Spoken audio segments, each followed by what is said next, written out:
I was there when they led him to Golgotha, the place of the skull. He carried his own cross, weakened and bloodied, yet with a resolve that left me utterly confused. Who was this man? What had he done to deserve such a fate? The crowd that had gathered jeered and mocked him. They called him blasphemer, a false king, a threat to the status quo. But he remained silent, as if he bore a burden that transcended their cruelty. And then came that moment that would change everything, as the nails were driven through his hands and feet, and the cross was raised on the weight of his body, bore down upon those cruel spikes.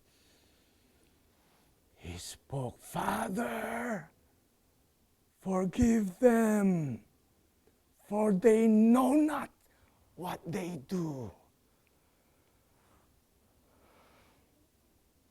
I had never heard such words uttered by a man in his position.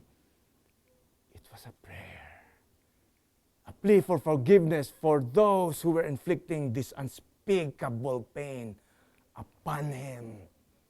It was a prayer that resonated deep within my soul, and I couldn't be helped but be moved by it. In that moment, I stood there, a Roman soldier, a soldier of the empire. I felt a sense of conviction, a stirring in my heart. It was as if this man on that cross had touched something deep within me, something I had long buried beneath the armor and the duties of my position. I had seen many crucifixions before, carried out with ruthless efficiency, but this one, it was different. He never flinched. The sky had grown dark and an eerie silence had fallen over the crowd. It was as if nature itself was mourning his suffering. And then came the words that would stay with me forever. It is finished, he said. And he bowed his head. It was a declaration, a proclamation. And in that moment, I knew that this was no ordinary man. There was something divine, something sacred about him. As he breathed his last, as the life left his body, I felt a profound sense of loss. It was as if the world itself had shifted, as if something extraordinary had come to an end.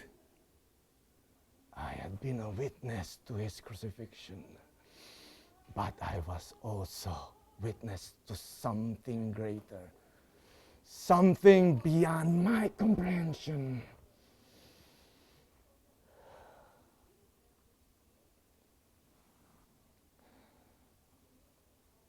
It was then, in that moment of his death, that I uttered the words that have haunted my thoughts ever since.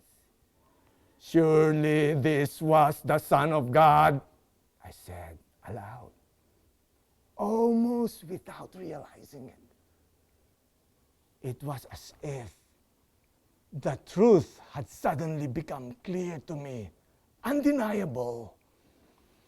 I had seen him perform miracles, heal the sick, speak with an authority that defied explanation. But it was his death, his willingness to endure such suffering, such humiliation for the sake of others, that convinced me he was no mere man. He was the Son of God.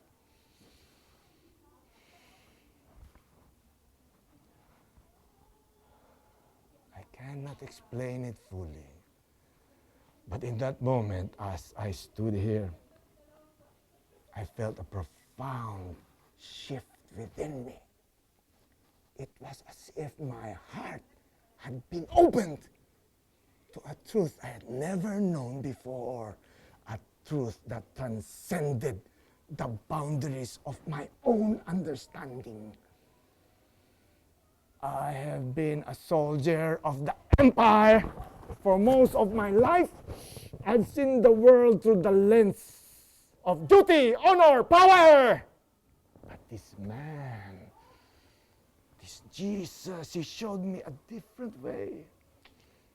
A way of love, humility, sacrifice. In his death, he revealed the depth of God's love for humanity, a love so profound that it would lead him to endure this cross, to bear the weight of our sins. It was a love that I had never truly understood until this moment.